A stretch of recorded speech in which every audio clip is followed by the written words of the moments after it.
Good morning and good afternoon to you, wherever you may be as you tune in today. And thank you for joining us. For those who have joined us for the first time, these conversations are focused on HR, workplace topics, and all of it with a lens of talent management, workplace culture, DEI, and learning and development. I'm Sonia Sapaban, CEO of our office, where we help busy HR professionals and people leaders with a suite of products and services to save time and be the most effective at what we do. Today, I'm super excited to be joined by Edie Goldberg, future work expert, board member, author, and talent management strategist. Welcome, Edie. Such a pleasure. Thank you so much for having me. I'm glad to be here. Absolutely. Before we get into our conversation, I just want to mention that this session is approved for SHRM recertification credits, and the activity code is shared later in the session. So with that, Edie, it's great to have you here, and we really look forward to having this conversation. I've been waiting for it impatiently. To begin, I'm sure our audience would love to get to know you better. And there's a lot to know. So can you please tell us a bit about yourself and especially what you're focusing on now, and your background and any specific experiences, personal or professional, that have brought you to this moment in your life and in your career? Great. Well, hello, everyone. Thank you for joining us.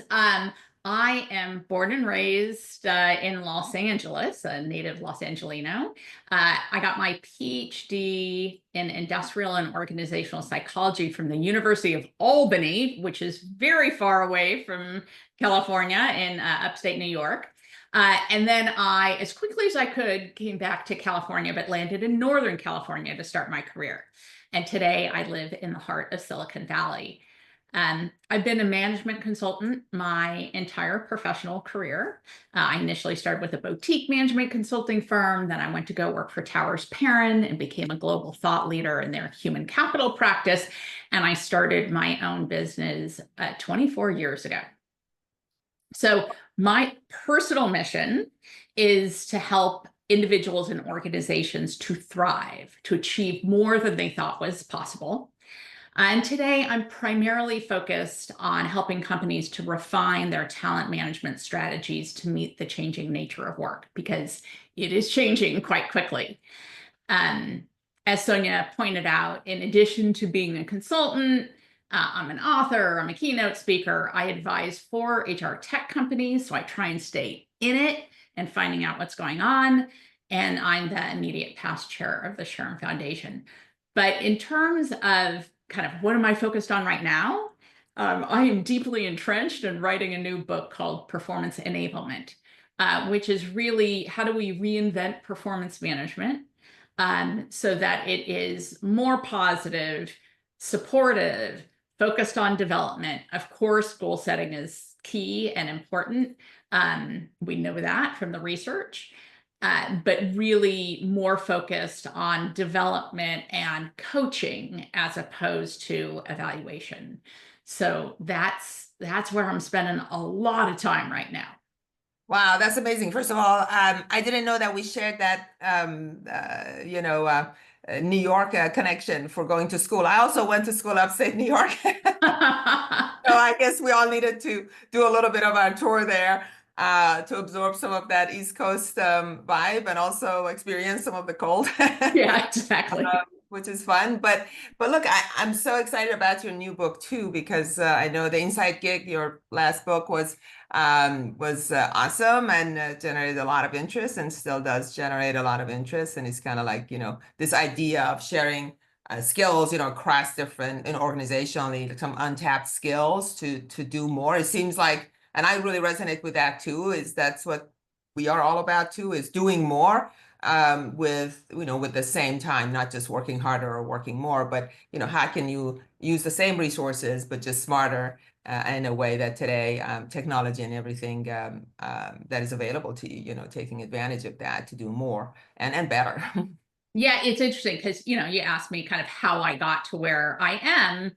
And it really started back in 2016, I was involved in this future of work group, ultimately called CREATE, which stood for something like, if I can remember, the Global Consortium to Reimagine HR, Employment Alternatives, Talent, and the Enterprise. We were really trying to look at how do we accelerate the disruption of HR and the changing skill sets that are needed in HR to meet the changing nature of work. And first we had to understand what was the changing nature of work and then think about how do we adapt to get there. And that's really what gave rise to the book, The Inside Gig, was understanding that we needed to operate in a different way. We needed to be more agile. We needed to upskill people more quickly. We needed to think differently about work, unleashing people from their jobs and letting people bring all their skills and experiences to the workplace and to upskill in the flow of work. So that really, kind of started my path about how do we need to show up for today's workplace or where we're going to be 5 years from now. Skill sets are changing so quickly. There's so much going on. And HR needs to adapt to meet the business's needs. Oh, absolutely. I can't think of any period that's been more challenging for HR than now, right? So much is changing. But before we get to all of that, which is super exciting, right, to talk about what employees want in 2025, especially the first like 2-3 weeks of 2025, there's been a lot of already changes that we need to talk about. But I think it's super interesting for our audience that you are the immediate past chair and a current board member at SHRM Foundation. Now, most of our audience is familiar for Society of Human Resource Management, and are probably members. But the foundation, I know for me, it was interesting that SHRM has a foundation. Can you share a little bit about the work that SHRM Foundation does and the role that the board members, and especially you as a chair that you played, and I know now you're mentoring the new chair, what is that work and how has it changed in the last few years, and how is it about to change maybe even as we speak today? Yeah. I am so passionate about what we do. So for those people who don't really know what the SHRM Foundation is, because we are a separate 501c3 arm of SHRM. We're a charitable organization. And our mission is to mobilize and equip HR to be a positive force for social good, and to help all employees and employers thrive in the workplace. So we focus on 3 bodies of work. Widening pathways to work. That has to do with kind of 2 different areas of focus. One is skills first hiring. You've probably all heard a lot about that, but we're trying to help organizations understand how to move in that direction and why this is really important for accessing the talent that we need. And the other is accessing traditionally untapped pools of talent. Veterans, older workers, people with disabilities, people who've been previously incarcerated. There are just tons of potential employees that we aren't tapping into. We have big talent shortages. We need access to that talent. And so helping organizations understand how to access that. So that's area number 1. Area number 2 is strengthening the HR field, which is traditionally what everybody knows the foundation for. We provide scholarships and grants. We also have a mentoring program and a registered HR apprenticeship program for people who aren't yet in HR but want to be in HR. And that's really exciting. That's always been the core of who the foundation has been. And then our third area we now call Thriving Together, which really has to do with tackling societal challenges in the workplace, like mental health and wellness, well-being, caregiving. What a big issue today. So a lot of different areas, but again, we are a philanthropic organization. We raise money through foundations, corporations, government grants to ensure that we can execute our mission and help the profession and the individuals in the profession to thrive. The board helps obviously govern that strategy. So I've been honored to be part of this board since we really made a shift from just focusing on that strengthening the HR field and scholarships and grants to really this more broad, leveraging HR as a force for social good mission. And I think it's very exciting, and it's had a very positive impact on our organization and what we've been able to do and the impact we've been able to have.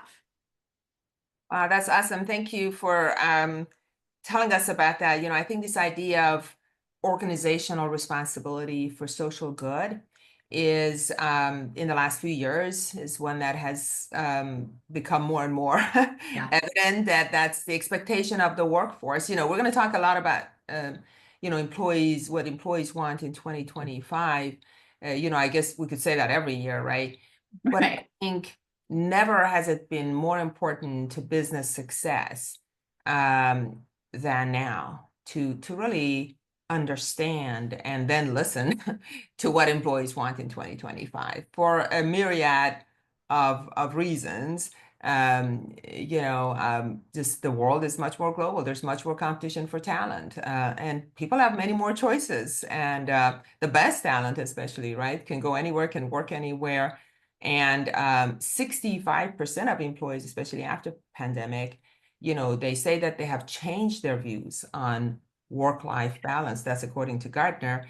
And they state that flexibility, is pretty important, and perhaps in some cases, non-negotiable. So as we start our conversation about what employees want in 2025, and by that we really mean, how can we create environments where employees get what they want, feeling valued, heard, motivated to stay and grow and help the business grow as well. You and I talked about this, right? The workplace shifts, the significant shifts that were accelerated by the pandemic and continue to shape the landscape. So let's start with talking about some of those new trends that you see that are either new or accelerated, right? And that need to be really front of mind for leaders to be successful. Okay. Well, you already touched on hybrid or remote working, hybrid working, return to office, all those things that are the big trends. And we're certainly seeing, obviously, with the government's emphasis on return to office, really seen as being needed for the economic viability of neighborhoods, and also kind of helping to address the loneliness epidemic that the U.S. General Surgeon, said that we're all experiencing. Everyone working at home, not out there as much with other people. It can be lonely. That may be true, and there are a lot of fixes for that. The research that I'm seeing from economists, people like Nick Bloom, is that for those people who are in remote possible jobs, and there are a lot of people who are not in those kinds of jobs, but for those people who are, as you said, Sonia, during the pandemic, people really reassessed things. They thought about what is the life experience that they want, what's important to them, and having a hybrid work schedule. So remote work, a little less popular, that it's completely remote. There are some companies that are totally remote, and that's awesome, and that really helps them access talent. And they really intentionally develop strategies to connect employees. So I want to kind of hold them off as an aside, but hybrid as a strategy is really effective.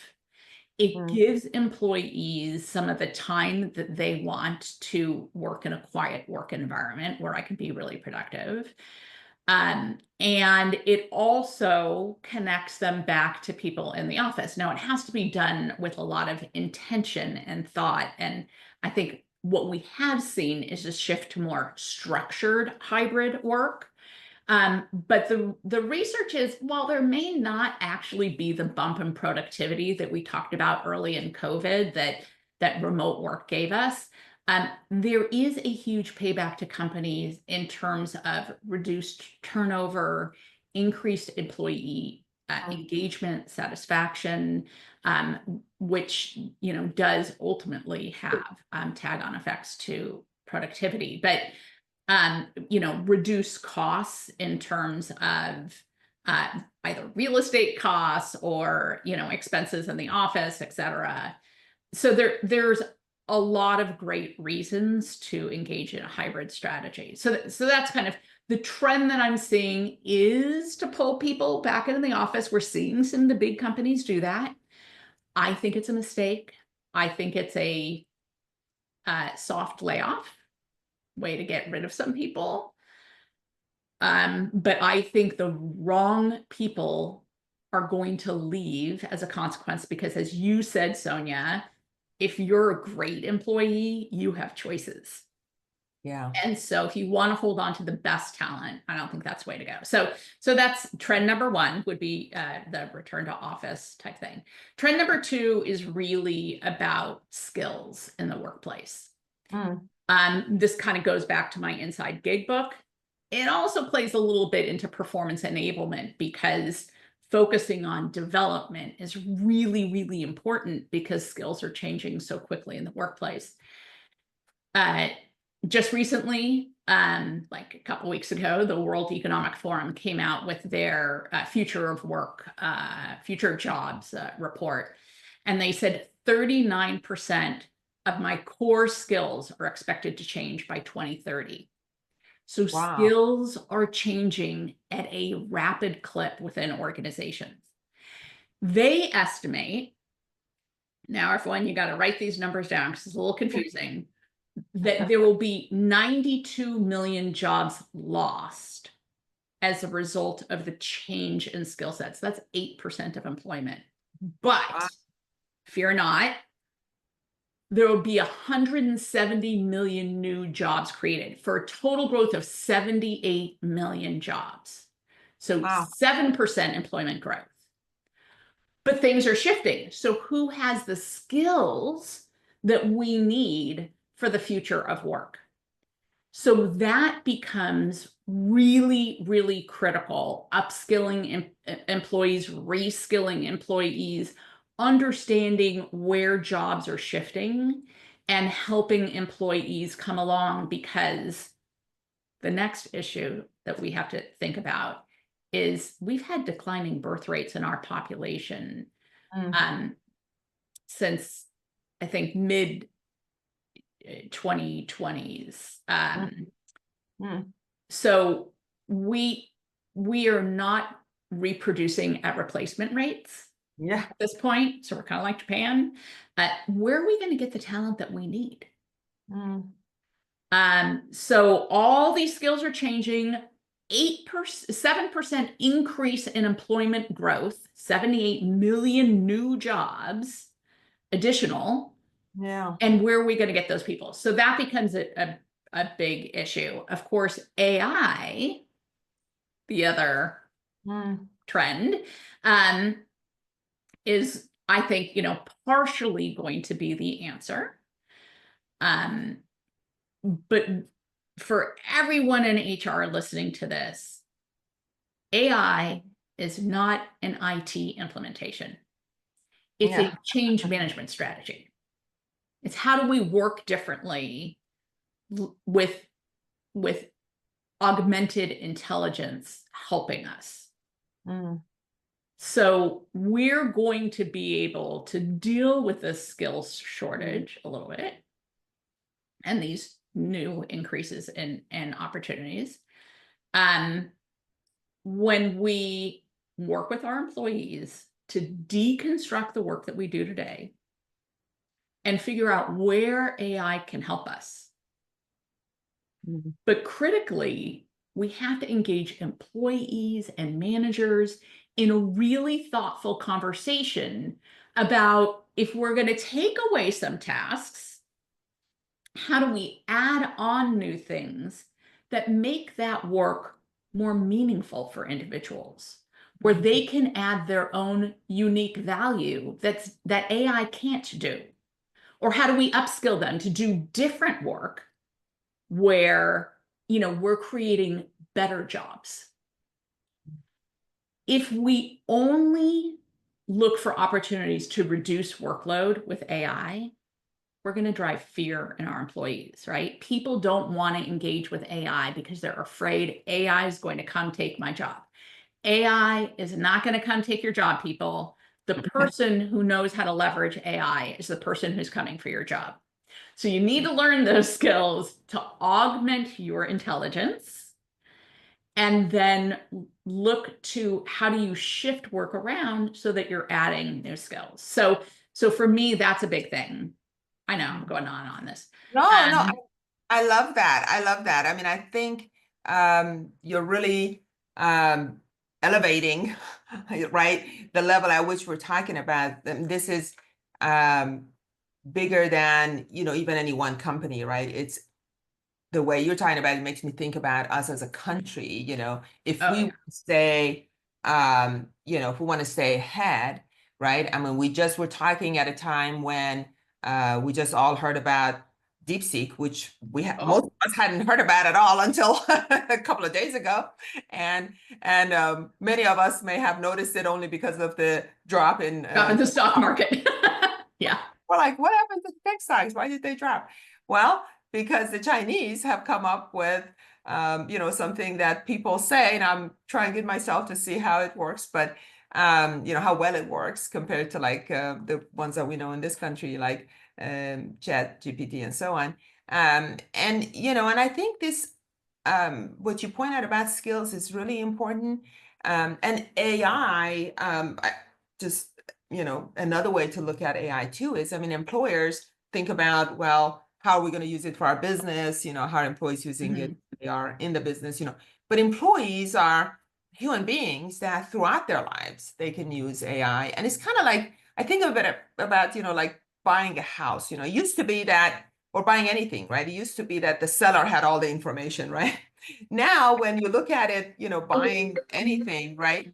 You think of it that it is actually anybody can have access to a lot of information about anything, right? And they can have AI make sense of it for them, right? Even when you do a Google search now, Google gives you an AI summary of everything you're going to look at, right? Yes. So employees have all that. So employees are much smarter.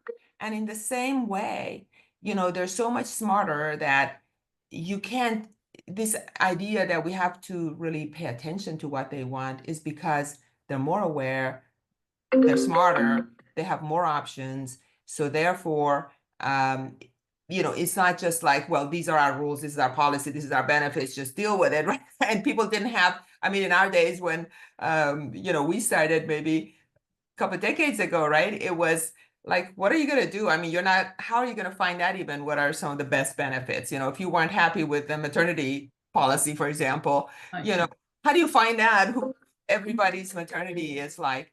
And so, it's really a matter of recognizing that AI is not just for business, but it's for everybody's daily life. I mean, everybody in their daily life can use AI now, and it just opens up so many other opportunities and challenges in some ways, right?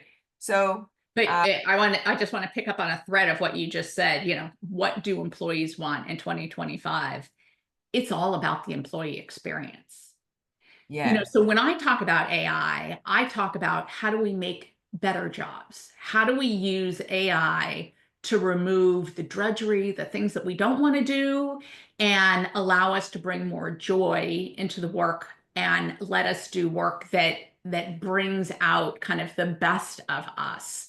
So what employees want in 2025 is an employee experience that helps them to thrive, and whether that be benefits that they have that let them work in a way that works within their lives, whether that be mental health challenges are also kind of another huge issue that we've had to worry about. I already mentioned kind of the loneliness epidemic, but stress, burnout, particularly in the HR profession, has been really, really on the rise since the pandemic.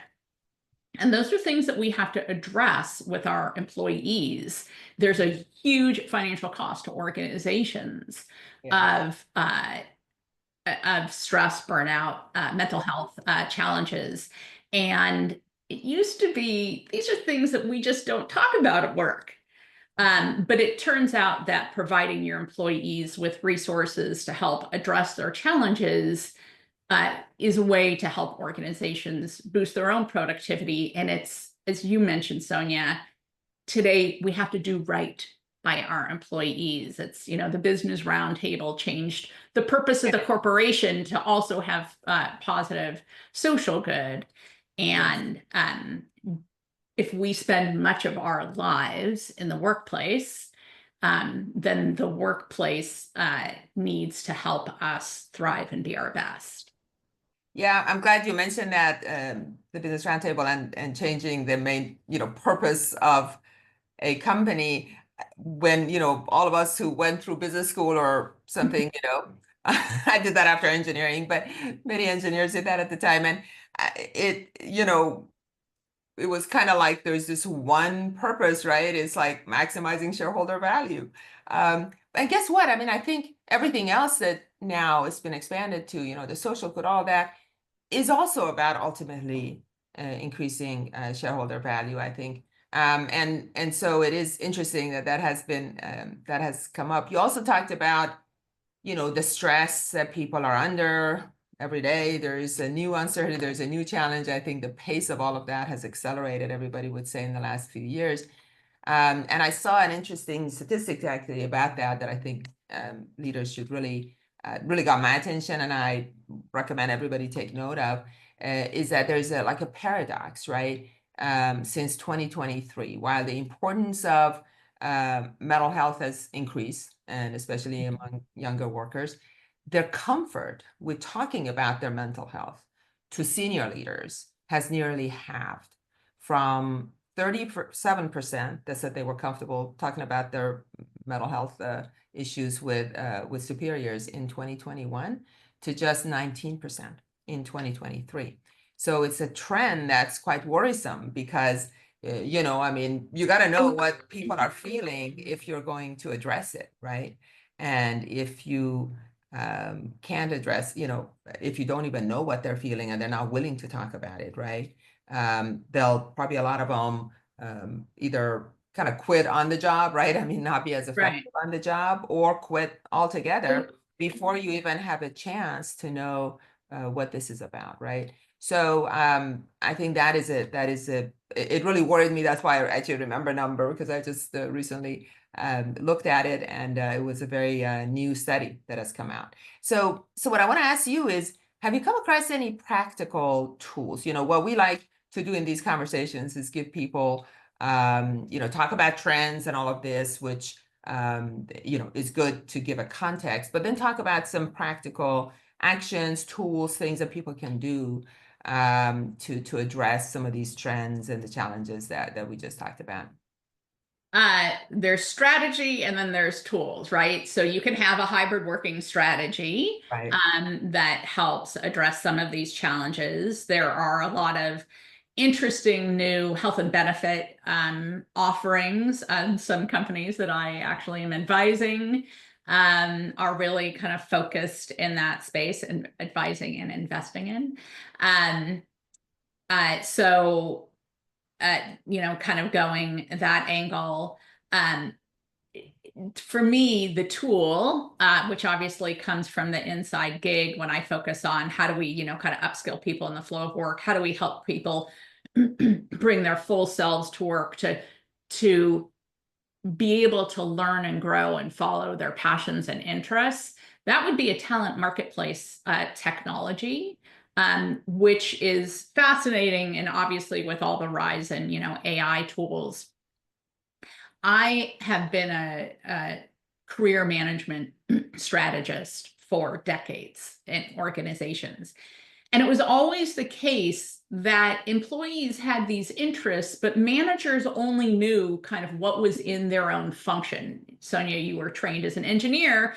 You know, when your interests grew beyond engineering, your managers were like, she wants to do what? You know, I don't know a job for that, right? That's not their area of expertise. But now with these new technologies that leverage AI to match employees and their skills and their interest to opportunities that are available within the company, they could be full-time jobs, they could be project-based opportunities, and then lets people find out new opportunities within their company, find out projects where maybe they can explore a new career interest or learn about something. As I talked about, those skill sets that are shifting so quickly, maybe I can go work on a project in an area that leverages those skills so I can expose myself and start learning those skills. It really facilitates career growth for individuals. So I'm really excited about that. I'm also, and this is going to connect a little bit about more what you do in your day job, Sonia. I'm excited about these talent marketplace technologies because I refer to them as equal employment opportunity platforms. Because in the past, you all know this listening, the people who got access to the cool projects, the cool opportunities within the company were those people who were connected. They knew all the right people, right? And those are the same people that get tapped all the time for these special projects. And they tend to demographically look a lot like the senior leadership team. Yeah. Which tend to look white and male. With a talent marketplace technology, it matches people to opportunities based on their skills, not based on who they know, not based on their network. So it allows us to uncover the hidden gems sitting within the organization, people who have skills, who aren't using those skills, people who want to learn and grow, it gives people the ability to kind of figuratively raise their hand and say, hey, I'm really interested in that, where they wouldn't have gotten that opportunity before. So I'm excited about those technologies because I do think that it helps us give more opportunity to everybody based on their skills. So all merit-based, but in a different way. I love that, it's like democratizing, right? Access to opportunities. I remember many times, when I was a junior engineer and there were some opportunities and so would be, they'd announce that somebody has taken over, like a small group or something, in the early days of my career where I would have thought that would have been an opportunity for me. And of course, in my days in the fields that I worked in, aerospace and defense, there was nobody that looked like me. Yeah. And so I, and I, with a small baby and all that, being a working mom, I didn't have chance, frankly, and I didn't realize how much I was missing out on, like, accepting invites to join people for lunch. I was always working through lunch and I just needed to get home and, to my son's school or something. So now that I look back, because a lot of times I thought, oh, I wish I knew that job was open. And, I would have put in, thrown in my hat. I was never shy to throw my hat in. I just needed to know even that these things existed. So I think that's such a great, technology that you mentioned. I think it does a lot for transparency, for people feeling like, they're included. And we're going to talk a little bit about some of the recent, political, I would say, kind of discussions that are going on right now. It started with the position that the administration and the new president have taken. We'll talk that at the end, but I do want to say that this is regardless, the workforce and the market are, speak louder than anybody and anything, right? And ultimately, organizations will find out if their strategy was successful, which to a large extent is driven by the demographics that is now already, we have majority millennials and Gen Zers, and they are majority diverse, and they want to have opportunities. They, they expect that there's transparency. So these things are extremely important. And you mentioned something about especially, somewhat sometimes forgotten communities of workforce in these kind of conversations, which is the frontline employees, right? And so I wanted to talk about that for a minute. And in terms of, as we're talking about tools, for example, I mean, I'll offer one, and for full disclosure, a tool that we have in that regard, for example, is called Trivy. We're just launching it, and it is specifically designed to really address this issue with shift work and technology access and things like that on the front line, so that you can at least get their feedback, right? That is all text-based. It's on their personal phone. They can use it, and it's very a lot easier and a lot more inclusive of all the different types of roles, given that majority of the workforce actually are frontline employees. So any thoughts about that, and how can people address what employees want on the front line, and the kind of workers that sometimes are not talked about as much as we talk about the knowledge workers, office workers. I think of two things. I think of both that, kind of access to hybrid working, which frontline workers don't have. And I think about the skilling piece is two big issues that I think of for that demographic. In terms of flexibility in work, I do think that there are strategies that companies can take that give frontline workers some opportunities, whether it be a schedule issue, allow them to work on schedules that meet their needs, or when training is required on something, allow them to do that training at home. So they can work from home when it's something that, they would have to go to a corporate office to do, as opposed to, working their cashier stand or whatever, or, in a warehouse, whatever that employee is doing. A majority of employees are, as you said, frontline workers. So we do need to think about what are the strategies for those people.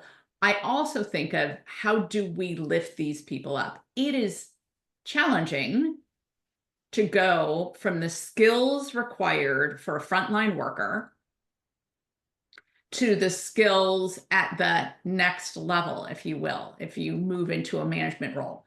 Very, very different skill sets. 100%. So how do we help lift up these communities and give them access to the kind of training that help help them take that next step in their career if they want to?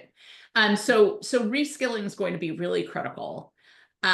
If AI can do 50% of their role, my local grocery store has a self-checkout. If you have, something like less than 15 items, you can just go through the self-checkout. You don't need the cashier. So now they have less cashiers. Yeah. It's frustrating, I have to admit. I like my nice person.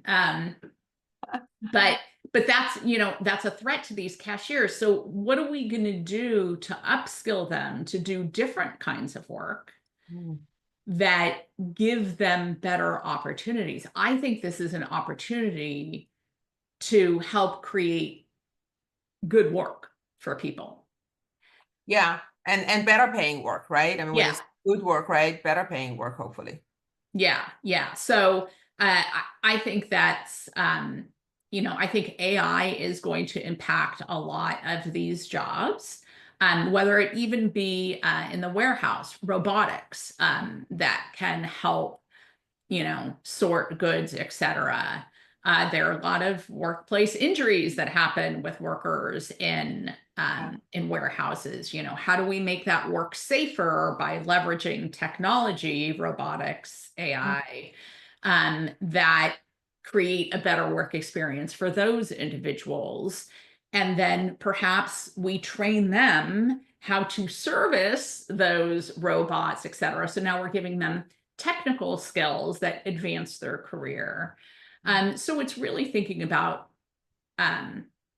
being very mindful about how work is changing for these frontline workers, if it is, and even if it's not changing, how do we help give them the skills that help their careers advance in a way that meets their personal needs?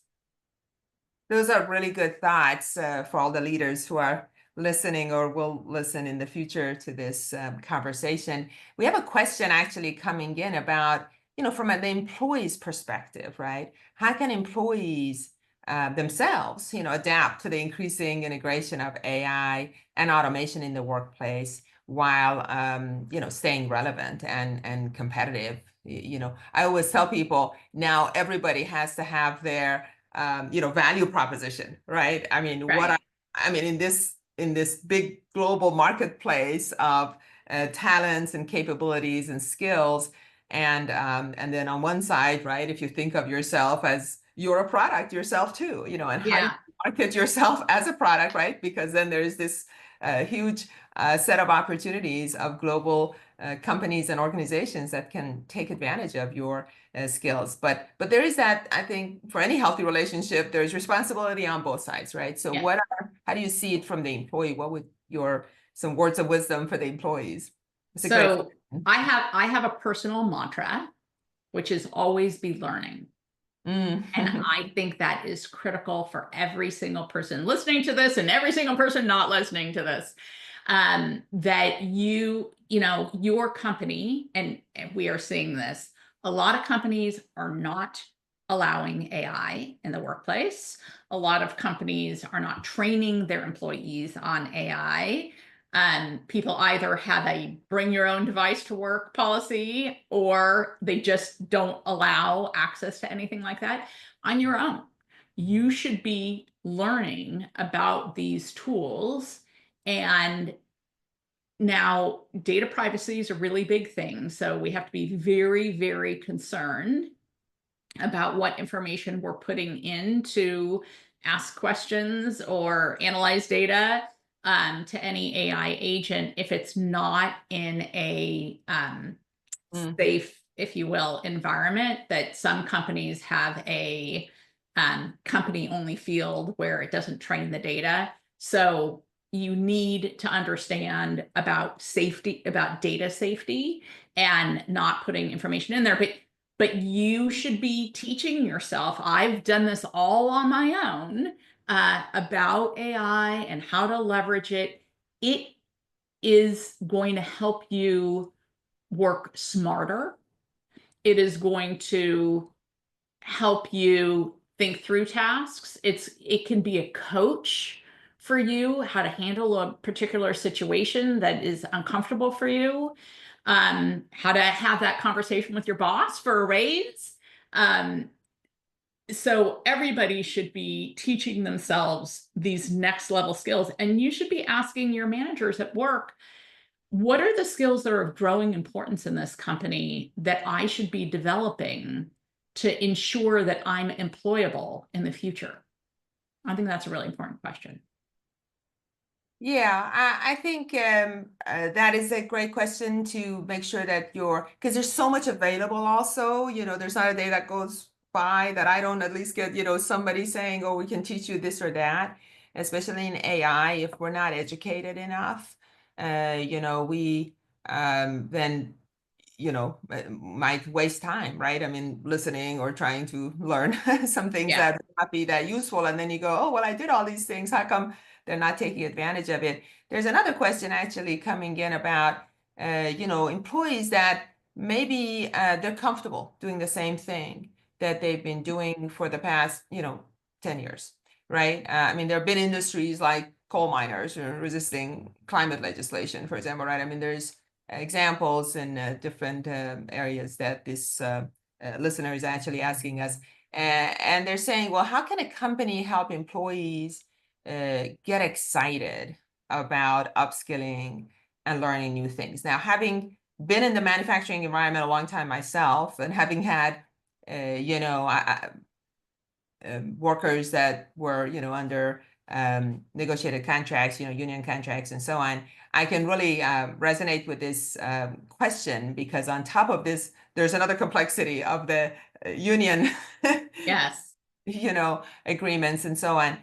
So it's a really good question. I don't want to spend a lot of time on this, because I know that it's a topic that can be talked about for a long time, but just in a quick minute or two, can you share your thoughts about, how do you get people excited about that? Because at the end of the day, it is all about that. It's about people wanting to learn, right? And we want the employees to be excited about learning new skills. So I'm going to give a short answer, but Sonia, given your experience, particularly with people who have deep technical skills in an area, how do you get them interested? I'm curious as to your answer on that.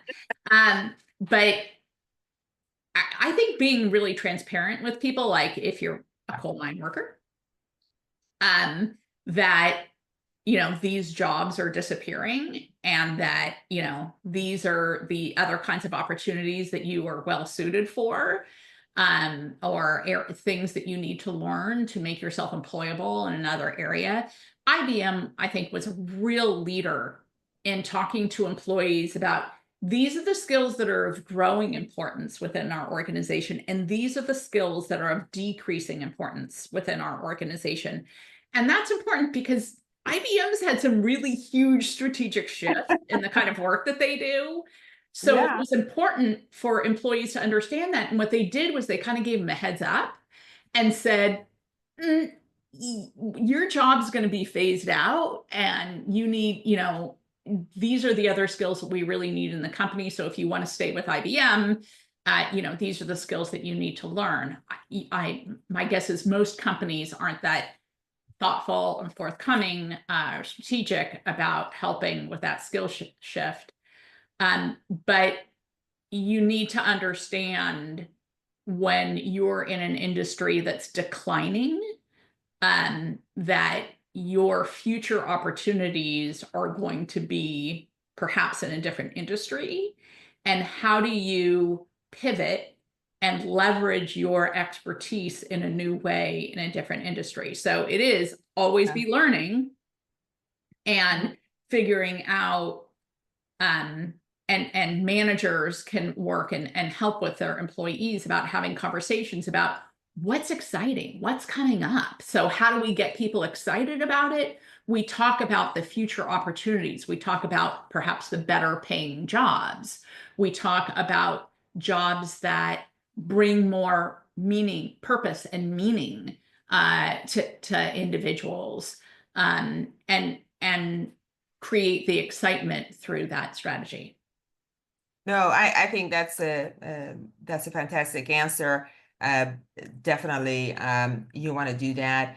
You mentioned my experience. I'll just mention this because I always think of it very, very fondly, and I really thank the union leadership and all the people involved that I was working with at the time. But in the 2009-2010 timeframe, if you recall, we were in the middle of two wars, in Iraq and in Afghanistan.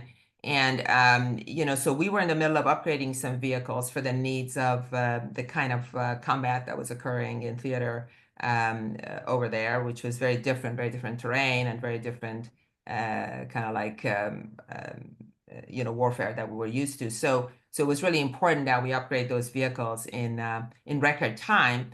In fact, we ended up doing it in far less time, in about a quarter of the time that it had been ever done before. And that saved a lot of lives. But to do that, we had to do a number of things, including doing a lot of things in parallel and co-locating a lot of things, off-site, and then using skills, without prioritizing number of years of experience, for example, which was a lot of the union contractual requirements. So the way we did that, so it was like nobody was excited about this, right? Nobody was excited about, at least a large portion of the union population that needed to be part of this was not excited about changing their shift schedules, working in a different spot, having seniority not trump everything, that sort of thing. And so what I found very effective is that, and this comes from my belief that everybody is smart, everybody's smart and we all want the same things, basically, at the end of the day, it's just words and different things get in the way. So one of the things I want to really focus on is it's important to explain the why.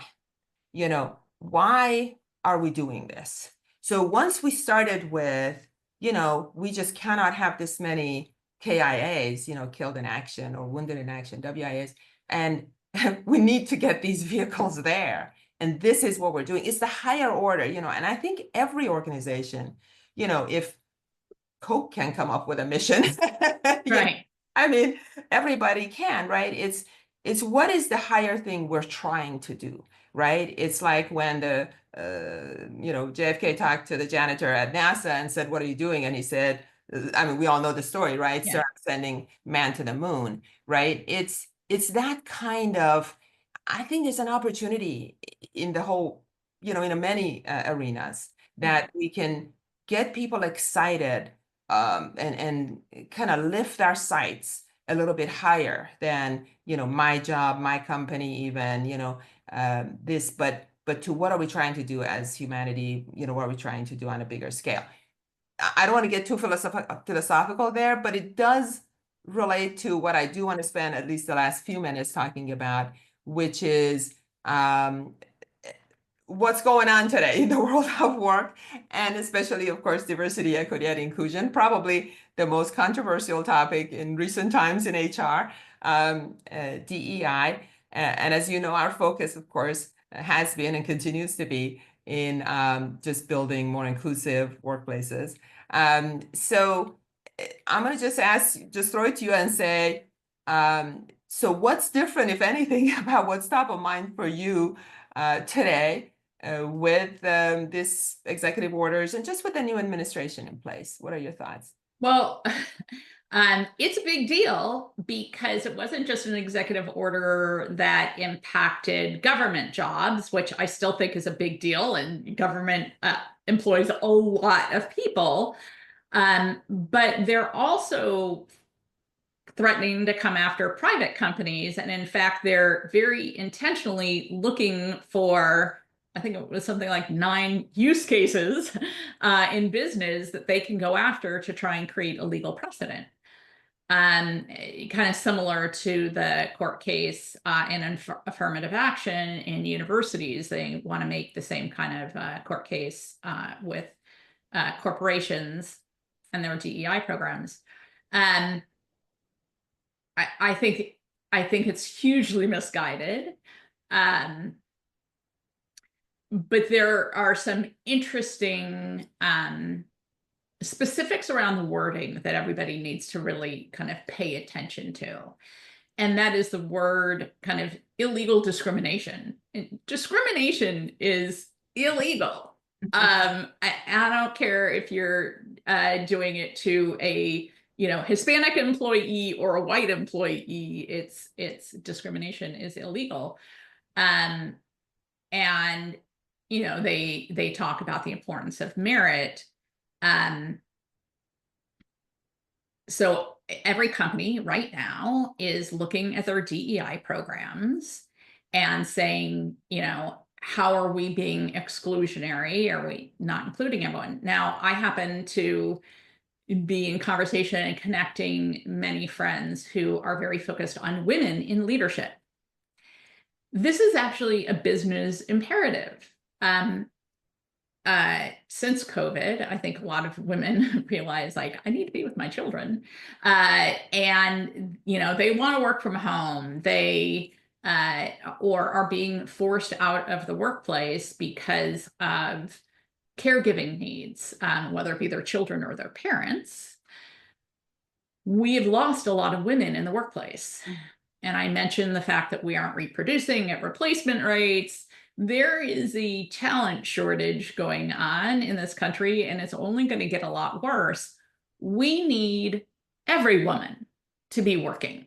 We need to be creating environments that put more women in leadership, that help women stay in companies, as opposed to why a lot of women are leaving, because they're not getting the same opportunities as their male counterparts. So you mentioned, early in your career, you had to make choices because you had to get home and take care of your family, and that impacted your career and the opportunities that were given to you. And if you're a pregnant woman, are they going to select you for that opportunity, knowing that you're going to be out for some period of time?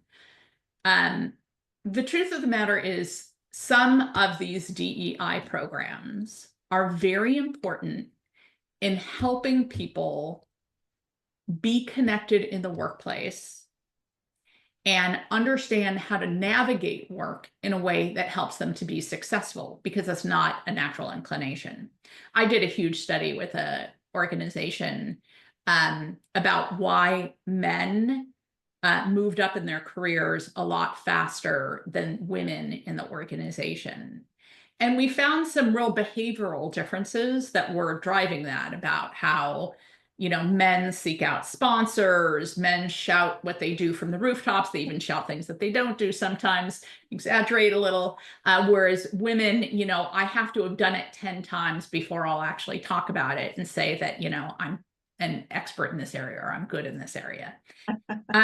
They're ingrained behaviors that we need to learn to overcome, because that's why others get opportunities that we don't get. I'm a firm believer that these programs that are designed to help women in leadership are needed, because otherwise we're losing a big portion of the workplace, or the potential workforce, that we need. So you take CEOs like Jamie Dimon, you take companies like Costco, who've recently said, come at us. We believe that these programs are important. The research shows that diversity helps us create innovative products. It helps us get to better ideas. It helps us mitigate against risk. It improves business performance. Diversity is important. We get to diversity by having inclusive practices, because if you don't have inclusive practices, you drive those diverse people right out of your business. I absolutely think it's important, diversity. If you allow me, I'm gonna say it, even diversity is inevitable. It's here. Yes. Whether we like it or not, our not just our country, but our actually globally, we have more and more diversity everywhere, and we will be a majority minority country in not too distant future. And for every one engineer per capita that we have, our adversaries, like in countries like North Korea, have 4 engineers for every engineer we have. So diversity in a lot of areas, it's not enough to just keep the woman in the kitchen or in, wherever. And no disrespect, by the way, that's very important too. But we need people everywhere. So I couldn't agree with you more. I do agree that we should pay attention to people like Jamie Dimon, who comes out and says, look, 90% of he defends his DEI programs and says, look, 90% of it is commercial. It's about profitability. I mean, when a leader in the most successful, organizations in finance is saying that, I mean, we actually believe in being very inclusive and including all the voices, right? So we ran a survey just recently, just the last 3 days. There's been hundreds of responses, and we have seen that we asked people simply, did DEI help your career? Did it hurt it, or was it neutral? Like about a third said it was neutral. The majority, over 50%, said it helped them. So that's more than the minority population, right? So there's people that were not minorities were also helped by it. But I must say, there were about, it's still running, so there are a few more days. So when I say these numbers, they may change, right? There's about 15% that said they were hurt. We are engaging, my team is engaging, one-on-ones, asking what happened. And there is a case, for example, a woman, a white woman, in a big retail organization, that they were actually, they started putting people in charge that didn't know as much. They weren't really quite qualified for the job, but because of they were trying to, maybe there was some unspoken maybe quota system. We've never advocated for that. Those things need to be fixed. So I do want to Yeah. say that just because in some cases, nothing is 100%, right? You look at anything, banks failed, right? Our bank went out of business, Silicon Valley Bank. Yeah. We banked with. Yeah, my bank. We didn't say, let's not do any more banking no more. Let's just throw it all out. We said, let's go fix it. So I think there's areas that need to be fixed. I do believe that it's inevitable. I can't thank you enough. We're out of time. I can't thank you enough, Edie. I do want to just mention the code that we have for SHRM. If you're here, this activity code is 25-AG-D5H. And, I'll say it again, is 25-AGD5H. And if anyone has a question about that, just email us at DEI, just the 3 letters DEI @ouroffice.io. And we'll be happy to send it to you again. But thank you so much for this conversation. I've learned so much. It was such a joyful conversation too. You made it very joyful as well. It's a serious topic. And I look forward to having more conversations with you. I really enjoyed chatting with you, Sonia. Thank you so much for having me chat with you. And I hope this was helpful for all people listening. Oh, 100%. I am sure that it was. And thanks again, everybody. This will also be released as a podcast, so please stay tuned and just join us next time, both as webinar and podcast. Thank you so much. Bye-bye. Bye-bye.